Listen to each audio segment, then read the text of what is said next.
Hi guys, I'm back. Remember recording my last podcast, lol, when my baby was 5 weeks, and now she's a little more than 5 months, and I finally found time to record again.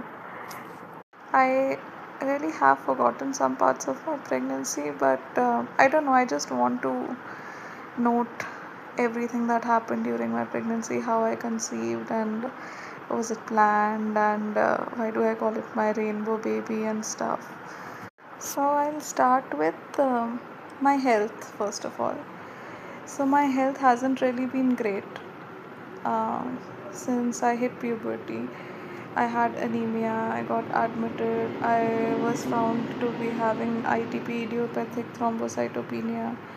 I was on steroids for about 6 months, got treated because my platelets were really, really low.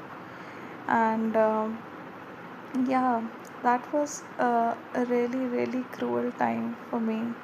Even during school, I cannot forget things I've gone through. And I always fear, like, what if these things affect me in my life later when I'll try to have a baby or something. But obviously, my hematologist had assured me no, these things happen. And this is common, ITP is common. Although we don't have much cases in India, but it is common. So it happened. And अपने को क्या है ना कि tension नहीं थी, कुछ नहीं, जब बच्चा करना होगा तो वील डू IVF और समथिंग, अगर कुछ प्रॉब्लम हुआ तो, नहीं तो अडॉप्ट कर लेंगे, बच्चा तो बच्चा होता है.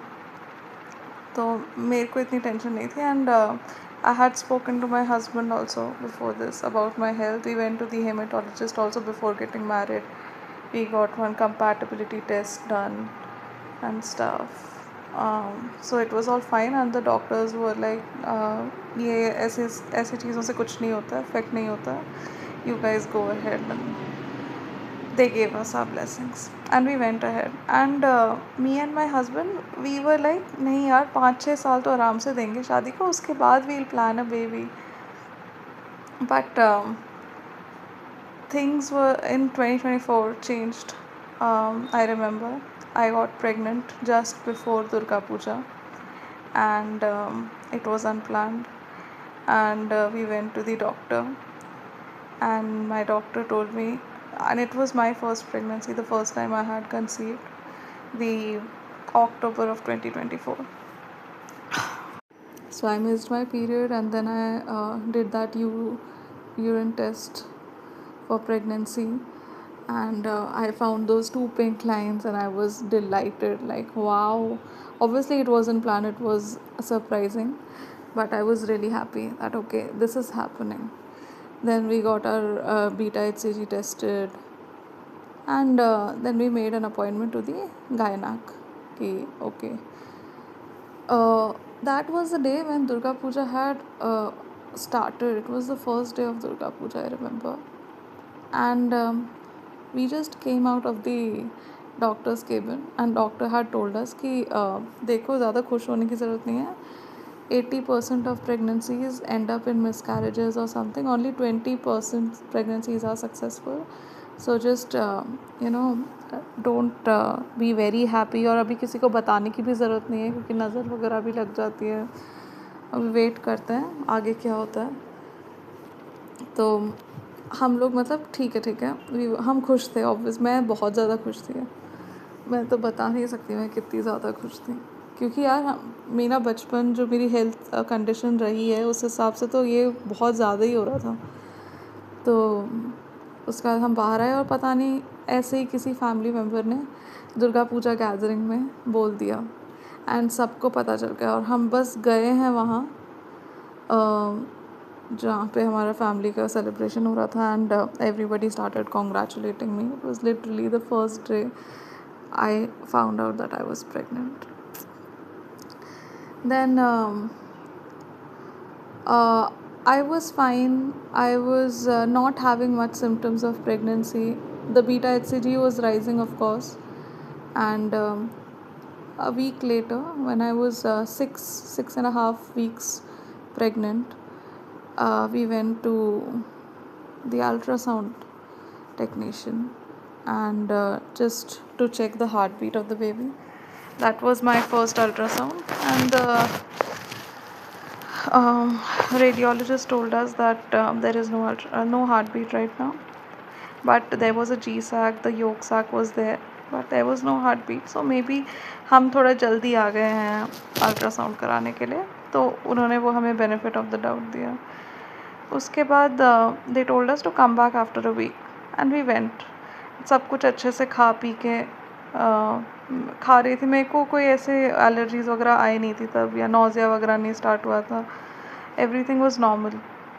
We went back again after a week.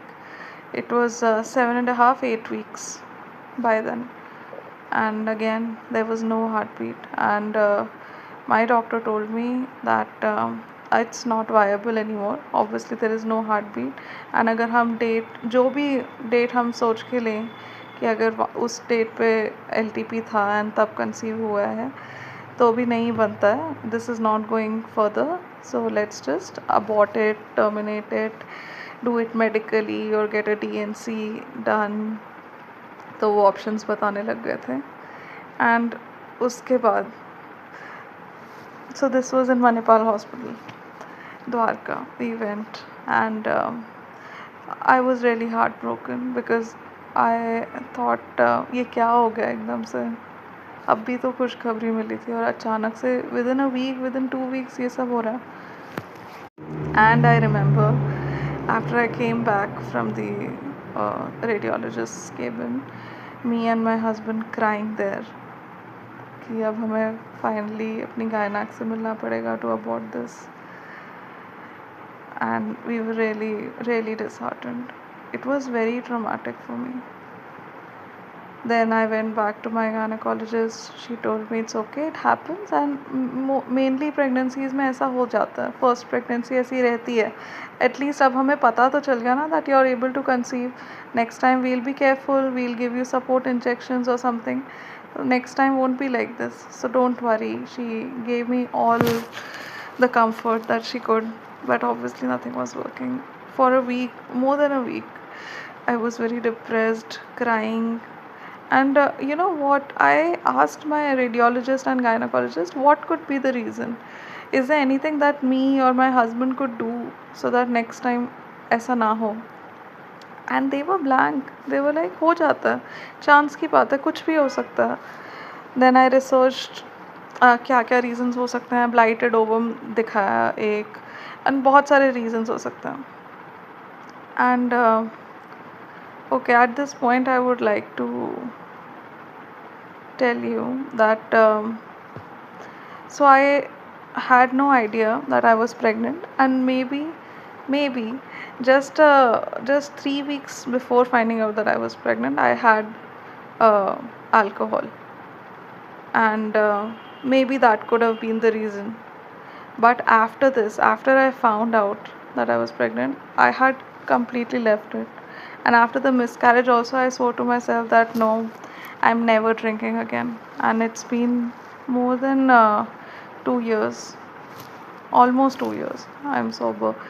Haven't touched a drop, although I was a regular drinker.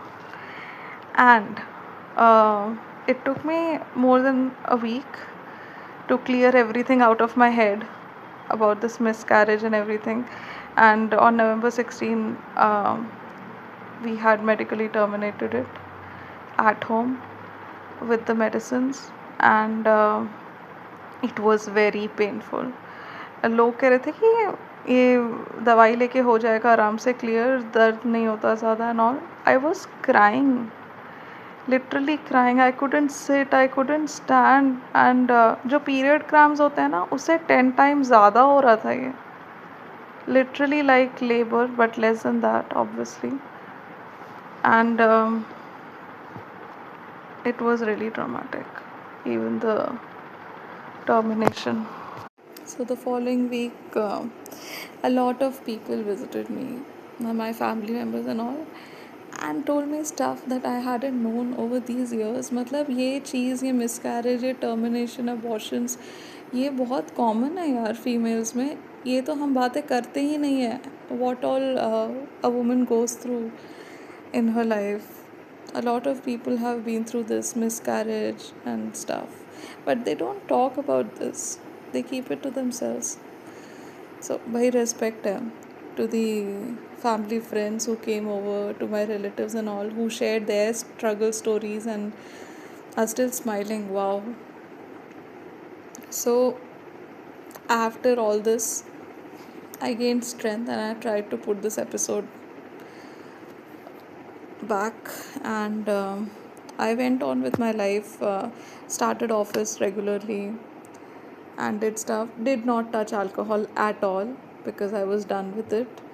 And okay, I'm not considering कि अल्कोहल ही एक रीज़न हो सकता है, कुछ भी हो सकता है रीज़न, कुछ भी मेरी किस्मत ही हो सकती है रीज़न, एंड क्योंकि मेरी किस्मत अच्छी नहीं है honestly. And me and my husband decided कि अब नेक्स्ट टाइम जब प्लान करेंगे तब करेंगे, मतलब तब होगा ये प्रेगनेंसी एंड ऑल, अभी नहीं, अभी थोड़ा करियर पे फोकस करते हैं. आई वॉज लाइक ठीक है, अभी हम हेल्थ सुधारेंगे अपनी. तो मैं अपने हस्बैंड को भी काफ़ी हेल्थी न्यूट्रिशियस खाना वगैरह देने लग गई. मैं खुद भी न्यूट्रिशियस खाती थी and we were like enjoying life and stuff. And this was in November when I had aborted, and then December, January, February, March, April, May, 6 months का टाइम था हमारे पास. 6 months में इतना घूमी हूँ, महाकुंभ गई और फिर राम मंदिर गई, अयोध्या, बहुत घूमी फिरी और मस्त खाना वाना खाया, थोड़ी बहुत डाइटिंग भी करी, एक्टिव लाइफस्टाइल था. And I was not worried about pregnancy कि भाई जब होगा तब होगा. Then I went to a friend's wedding in Bhopal in the end of May. And okay, so what happened with me was, even before I got married, I was diagnosed with PCOS. And but my periods were regular. They came date to date, not even a day late or earlier. And yeah, I was not worried about PCOS at all because periods तो regularly आ ही रहे हैं ना. जिनको worry करना चाहिए उनके periods होते हैं लेट या जल्दी आ जाते हैं या आते ही नहीं है महीनों महीनों तक. तो मेरे तो सही चल रहे थे. तो अप्रैल में क्या हुआ, मेरे को फर्स्ट वीक में पीरियड्स हुए एंड देन लास्ट वीक में फिर से पीरियड्स हो गए. एंड आई वॉज वरिड कि ये क्या चल रहा है. एंड मई में तो पीरियड हुए ही नहीं. तो अगेन मुझे समझ नहीं आ रहा था क्या चल रहा है. फिर मैं अपनी गायनाक के पास गई कि भाई मेरे को शादी में भी जाना है और मेरे को पीरियड्स आए नहीं हैं और अप्रैल में तो 2 बार हो गए थे. तो फिर she told me to take a medicine, I think some medicine with P, I don't remember the name. She told me to take it and वो लेने के बाद 2 दिन बाद the periods will come. तो ठीक है, मैंने वो भी लिया एंड पीरियड्स आए ही नहीं. पीरियड्स कब आए, जिस दिन मुझे ट्रैवल करना था. And the pain, the cramps, they were unbearable. But फिर भी हो गया, शादी भी हो गई, पीरियड्स भी हो गए, सब निपटा के I came back to Delhi in June. And June was also a very stressful month with guests at home and office and everything. So, and also my mother-in-law had gotten corona in 2025. So I was taking care of her and I had taken off from office also because somebody had to be there at home. It was very stressful. And I had to obviously keep my health up because I had to take care of people. So it was fine, and June ended, and then comes July. I resumed office and all. My mother-in-law also got well, and मस्त office जा रही थी मैं. एक हफ्ता गई हूँ, जून and में भी गई हूँ मैं, जुलाई फर्स्ट वीक में भी जा ही रही थी. And then I notice that मैं बहुत ज़्यादा थक रही हूँ.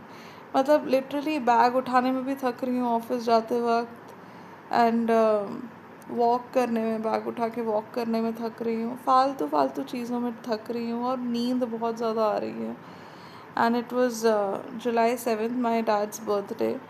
एंड आई थॉट कि भाई पीरियड भी मिस हो चुका है तो एक बार चेक कर ही लेते हैं क्या चल रहा है. And there it was, the 2 pink lines. And I was like नहीं, ये फॉल्स पॉजिटिव भी हो सकता है, क्योंकि एक बार ऐसे पहले भी हुआ था इन 6 मंथ्स में कि 2 पिंक लाइन्स आई थी, बट वो फॉल्स पॉजिटिव था। तो आई वॉज़ नॉट वरिड। फिर मैंने नेक्स्ट डे भी चेक किया कि अब दूसरी कंपनी का ट्राई करते हैं एंड चेक करते हैं। तो उसमें भी 2 pink lines and I was like fuck, ये क्या हो गया। And okay, I was happy but not very happy, because things can go from 100 to 0 within seconds, and I have seen that. So I did not want to jinx everything. I did not even tell my husband. He was also told later. I texted another friend of mine who is a really close friend now. She got pregnant last year in 2024, and after she got pregnant, within 3 weeks even I got pregnant. तो हमारे cycles इतने synced up है ना, तो I texted her कि बहन ये क्या हो रहा है, फिर से 2 पिंक लाइन्स। एंड शी उसकी बेटी अब हो गई, होने वाली थी, मतलब 1 साल की होने वाली थी। तो मैंने उसको टेक्स्ट किया, उसको बताया, उसने कहा ओके नाइस कॉन्ग्रेचुलेशंस। उसके बाद आई टोल्ड माय हस्बैंड कि भाई ऐसा चल रहा है, एक बार बीटा HCG बुक कर लेते हैं, उसके बाद we will tell mummy and everybody else and we'll go for a gynaec appointment, and this time we won't tell anybody,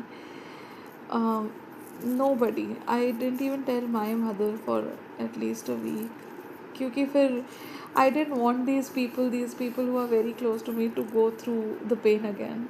Really, it was very painful. इन लोगों ने भी तो कितने सपने देखे होंगे ना, अपने पोता पोती जो भी है, कि कोई आने वाला है, और अचानक से नहीं, मिसकैरेज हो गया। तो मैं नहीं बताना चाहती थी इसी वजह से, so that I could save them from the pain that comes later. तो बीटा HCG करवाया हमने, एंड हाँ वो प्रेग्नेंट दिखा रहा था, and then we booked an appointment with the doctor the next day. We took our time, and अब ऐसा था कि हमें पता ही नहीं था कि LTP क्या कंसिडर करें, तो काफ़ी कन्फ्यूजन था कि कितने वीक्स की प्रेगनेंसी है। बीटा HCG के हिसाब से 5 वीक्स की थी तब तक, बट LTP तो मेरा बहुत वैसा था, लेट, तो we weren't sure. Also in June मेरे को फिर से ब्लीडिंग हुई पीरियड एंड होने के 1 हफ्ते बाद, and I was again stumped कि भाई ये क्या चल रहा है।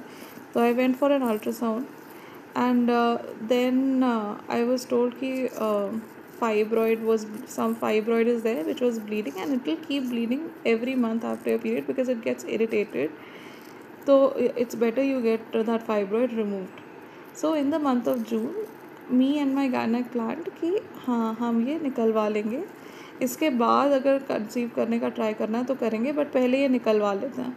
तो मैं बिल्कुल क्लियर थी कि ठीक है, जुलाई में एक बार बर्थडे निकल जाए मेरा, उसके बाद हम प्लान करते हैं ये पूरा। मैं अपने इंश्योरेंस वाले से भी बात कर लेती हूँ कि पहले तो फाइब्रॉइड निकालेंगे, उसके बाद देखेंगे आगे, क्योंकि ये बहुत तंग कर रहा है यार अब, मतलब ऐसी फालतू की ब्लीडिंग हो रही है। तो we were clear, and my husband was also ready कि हाँ पहले फाइब्रॉइड निकालते हैं, उसके बाद देखेंगे। फिर ये हो गया जुलाई फर्स्ट वीक में on my father's birthday, and उसके बाद जुलाई 8 और 9 तक we told my mother in law and all कि ऐसा ऐसा है, but we were like please don't tell anybody, obviously we didn't want to attract any evil energies और समथिंग, नज़र। तो हमने किसी को भी नहीं बताया था। एंड देन 4 दिन बाद मेरा बर्थडे था, तो तब भी मैं एकदम ऐसी सिक सी लग रही हूँ अपनी बर्थडे फ़ोटोज़ एंड ऑल में।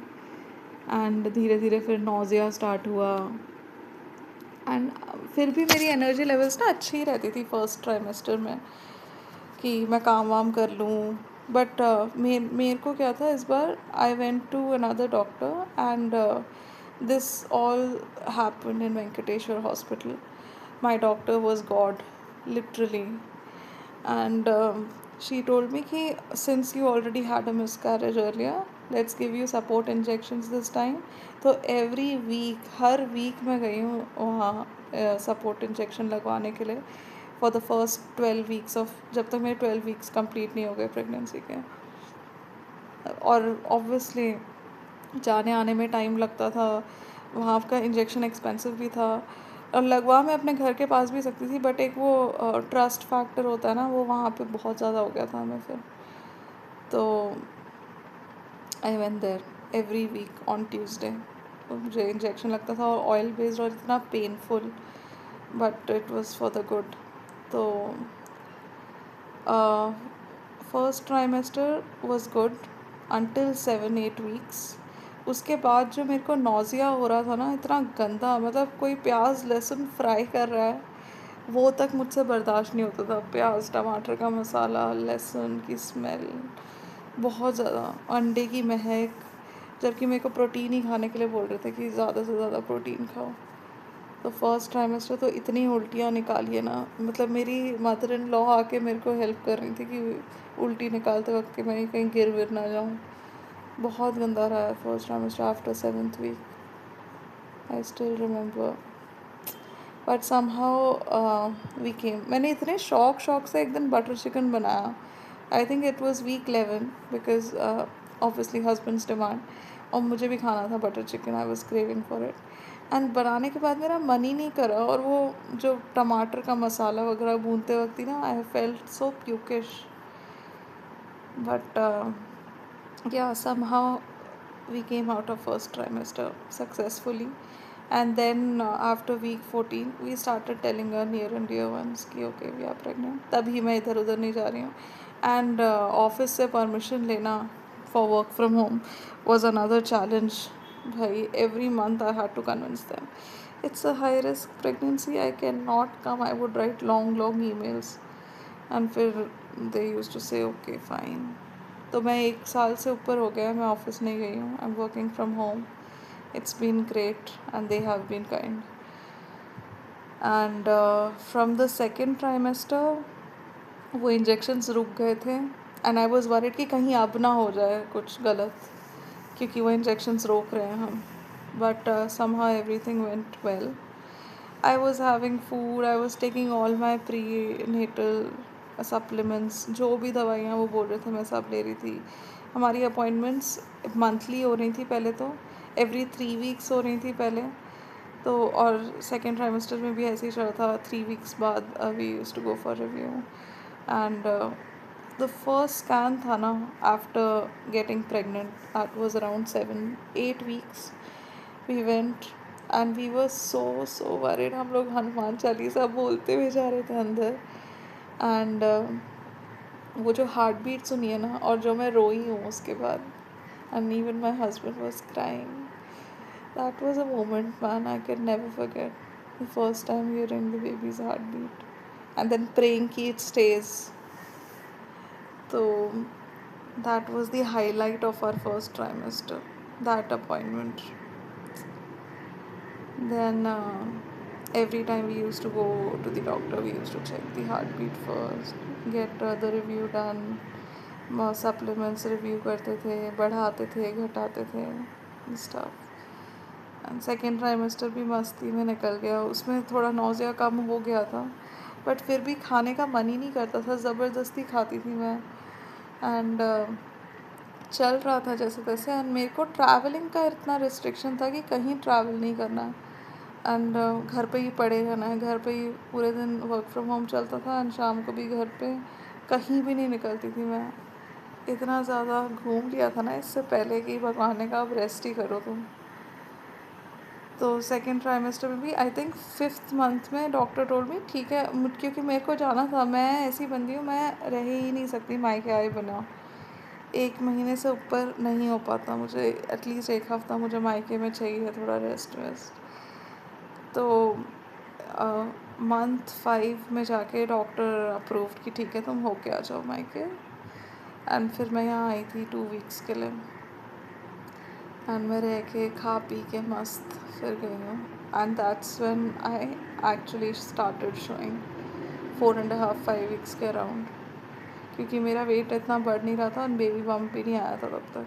बट यहाँ जब मैं मायके आके गई तब बेबी बम्प शुरू हुआ दिखना। Oh, I was happy. I was damn happy. And then निकल गया, सेकेंड ट्राइमेस्टर भी मस्त, कोई इश्यूज़ नहीं आए। एनाटॉमी स्कैन में बहुत फट रही थी हमारी कि कहीं कुछ गलत वलत ना दिख जाए। एनाटॉमी स्कैन में दे टोल्ड अस कि IUGR रिस्क है, विच आई कुड अंडरस्टैंड क्योंकि मेरी हाइट भी छोटी है तो हो सकता। And every time the baby, they used to measure the baby and my belly, they would assume कि भाई काफ़ी बड़ा हो गया है बच्चा, क्योंकि मेरा बेली बहुत ज़्यादा शो कर रहा था, टमी। तो मैं भी केयर फ्री थी क्योंकि मैं इतना ज़्यादा खा भी नहीं रही थी, बट ग्रोथ सही चल रही थी। Then came the third trimester, it was at the end in December, and दिसंबर में स्टार्ट हुआ था थर्ड ट्राइमेस्टर। एंड अगेन उन्होंने मुझे प्रोटीन सप्लीमेंट्स खाने के लिए बोले थे, जो कि इट टेस्टेड लाइक प्यूक, तो मैंने छुए ही नहीं, मैंने मना कर दिया कि मैं नहीं पी सकती, मेरे को दूध पीने में भी मौत आती है। मैंने कुछ भी ढंग से नहीं खाया, बहुत ज़्यादा लापरवाह थी मैं थर्ड ट्राइमेस्टर में तो। एंड थर्ड ट्राइमेस्टर तक तो ऐसा लगता है कि बस अब निकालो इसको बाहर, बहुत हो गया। And let me tell you, जो फर्स्ट प्रेगनेंसी थी ना मेरी, उसमें मैंने फर्स्ट डे पे ही वो जो ऐप्स नहीं होते जो बताता है कि अभी तुम्हारा बच्चा किस फ्रूट के शेप का है, अभी क्या एज है, क्या क्या एक्टिविटीज़ हो रही हैं, वो ऐप भी डाउनलोड कर ली थी मैंने फ़र्स्ट प्रेगनेंसी में। एंड इस बार मैंने वो करी ही नहीं। मेरे को घंटा फ़र्क नहीं पड़ता मेरा बच्चा किस फ्रूट की तरह, बस वो सही रहे। और जिंक्स नहीं करना चाहती थी फर्स्ट ट्राइमेस्टर की, फर्स्ट प्रेगनेंसी की कोई गलती मुझे इस बार नहीं चाहिए थी। एंड अभी भी मतलब we were keeping it hush hush कि नहीं 24th वीक निकल जाए, because 24th week is the viability week, तो वो निकल जाएगा तो एवरीथिंग इज़ फाइन। तो वो उसका वेट कर रहे थे, बट हो गया। And in December I had my baby shower, everybody came with blessings and all, it was fun, वो भी निकल गया आराम से। Then in January I came back home, my home, and I spent I think 10 days, 10-12 days, ate a lot। पता नहीं यहाँ आके कैसे भूख मेरी इतनी खुल जाती है, पागलों की तरह खाती हूँ मैं यहाँ पे। तो मैं आई आराम से, हमने टाइम स्पेंड किया, मेरी दादी के साथ मैंने टाइम स्पेंड किया। एंड फिर मैं चली गई mid-January, and after 2 weeks I get to know कि दादी एडमिट हो गई हैं एंड उनकी तबीयत बिल्कुल ठीक नहीं है। And obviously I couldn't come to meet her because I was pregnant and I was told not to go anywhere. I was already 35 weeks plus. तो बट मेरे को बहुत जाना था। Shubham also came to meet dadi but I couldn't at all. And so I got to know that she was admitted on 3rd, and within 10 days दादी passed away. And मेरी तो बिल्कुल भूख ही मर गई, बिल्कुल भूख मर गई मेरी। एंड जो मैं फूट के रोई हूँ ना उस वक्त, वो मैं ही जानती हूँ। एंड मुझे रोना नहीं था बट मुझे फिर भी रोना आ रहा था। एंड आई वॉज फीलिंग कि यार ये गलत कर रही हूँ मैं, मेरा बच्चा भी रो रहा होगा, because the baby feels everything a mother feels. And I really didn't want to cry but I cried, and I didn't eat properly, I didn't sleep properly. That was a really tough time. And even my mother-in-law was like, हाँ ले बच्चे को affect करेगा ये सब, खुश रहे and all that. Obviously they were taking care of me and my baby, but it was very tough for me, very tough. I don't want to remember, it's been 5 months, and Dadi left us and I couldn't even attend the funeral. And 13 days after she left, I was admitted and I gave birth to my baby. And the moment she arrived, the doctor said, ये क्या हुआ है इतना छोटा सा? Obviously मैंने खाया नहीं है, इतना छोटा सा ही होगा। वो लोग एक्सपेक्ट कर रहे थे कि ऑब्वियसली बड़ा होगा, क्योंकि every time I use to go to the doc they use to measure the tummy, तो उनको लगता था कि बड़ा है, बट वो ज़्यादातर आई थिंक फैट वगैरह था। तो it was a shock for them also. But ठीक है, जैसे ही बेबी आया बाहर, they had taken her to NICU ना। NICU में मुझे ये लग रहा था कि रखना तो होता ही है NICU में, 3-4 आवर्स ऑब्जर्वेशन में रखते हैं, उसके बाद वो बेबी मम्मी के वार्ड में आता है। तो मेरा बेबी आया ही नहीं, उसको 1-2 दिन रखा गया NICU में because low birth weight and respiratory distress था उसको। But by God's grace, touch wood, everything is fine now. वो 2 डेज़ बाद आ गई थी मेरे पास and everything was fine. So IUGR के केस में मूवमेंट्स कम होने लग जाती हैं। तो पहले मेरे को बटरफ्लाइज वगैरह शुरू होना, बटरफ्लाई मूवमेंट वगैरह फील होना शुरू हो गया था सेकेंड ट्राइमेस्टर में। सेकेंड ट्राइमेस्टर में it was like butterflies and बीच बीच में ना उसका थोड़ा पैर बाहर आ जाना टमी के एक साइड से। It was very joyful moment. मैं शुभम को भी फील कराती थी। एंड इवन एक दिन एनाटॉमी स्कैन में तो मेरी बच्ची पलट ही नहीं रही है, सारा सबका एनाटॉमी, पूरे बॉडी का एनाटॉमी दे हैड सीन, बस फेस का ही नहीं दिख रहा था। Then I went to get a cold coffee for myself. उसके बाद थोड़ा वॉक किया and then she showed us her face. It was nice, those beautiful times. And धीरे धीरे मूवमेंट्स ना कम होती गई जैसे जैसे थर्ड ट्राइमेस्टर आया। It was because of the intrauterine growth restriction, क्योंकि स्पेस कम है एंड बेबी बड़ा हो रहा है।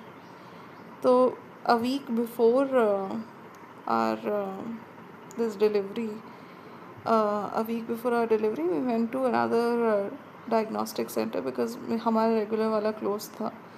एंड उस टाइम पे जो वो AQI होता है, जो लैकर होता है आपके बेल वूम में, वो जो था वो नेक्स्ट वीक एकदम हाफ हो गया था। तो obviously it was right of them to go for delivery that day. धीरे धीरे मूवमेंट्स कम होने लग जाती हैं IUGR के केस में, ये यहाँ पे हुआ। So on 25th when she arrived, उसके बाद अपनी अलग ही स्ट्रगल चालू हुई। तो स्लीप डिप्रिवेशन हो गया था हमें इतना, और breast feeding is another struggle on its own. She wasn't feeding well. Then we had a lactation consultant also. And तीन चार रातें हम रहे हैं हॉस्पिटल में and we were struggling. I used breast pump and all to feed her, but the doctor was completely against it, क्योंकि already low birth weight का बच्चा है, ऊपर से आप ये प्लास्टिक वगैरह यूज़ कर रहे हो, इन्फेक्शन होने के चांसेस हो सकते हैं अगर प्रॉपरली वॉश ना हो। तो it's better to give directly and all, but directly हो नहीं पा रहा था। तो लैक्टेशन कंसल्टेंट भी आई and finally on the day of discharge she told us to use this thing, nipple shield and all. That really saved me and my baby. नहीं तो हो ही नहीं पाता, नहीं तो बेचारी को फॉर्मूला स्टार्ट करना पड़ता। But we have come 5 months from that day and she is feeling well, touch wood, her weight has gained. अब तो उठाने पे भी इतना भारी लगता है, कंधे दुख चुके हैं, shoulders are paining and I am having regular massages because मैं नहीं उठा पा रही हूँ इसको इतना। At the end I'd just like to say कि if anybody of you are trying to conceive or have had miscarriages earlier, just don't lose hope, because जो होना होता है वो होके ही रहता है। May be God has given you another timeline. तो अगर अभी नहीं हो रहा तो देयर इज़ अ रीज़न, आगे होगा। तो जस्ट डोंट लूज होप।